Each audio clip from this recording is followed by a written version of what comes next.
জিও দিয়ে বলে মামু বিদেশে পাঠাইছে ট্রেন্ডিং পোশাক।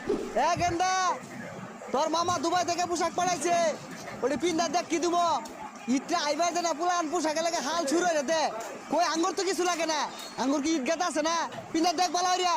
হয় আব্বা হয় হয়, ওই পোশাক দু কস কস মস মস করে আর শরীর মধ্যে না কুটকুটি কামড়া। এটা কি পোশাক পাঠাইলো মামু দুবাইতে? আরে তোর মামু কইলো ওন বলে কি আর ফরানা না কি আর যুগ বলে অন মাস এগুলাই কিনতে কুটকুটাই তো না, ওটাই বলে কি আর আরাম। এই আঙুর খামারে থালার বস্তা লাম দেয়া যাইতেছে। আরে কি আর ছাড়ার বস্তা, এটির দাম কত জানো? তোর মামু 3 মাস কামাইয়া একটা খরচ হচ্ছে না, খালি পোশাকই কিনছে। মামু যে হারে ফরেনার বিদেশি পোশাক কিনা গেছে কে আঙ্গুর এলাকার কত সুন্দর সুন্দর পাঞ্জাবি পায়জামা পাওয়া যায়, ওটি না কিনিয়া এটি কিনে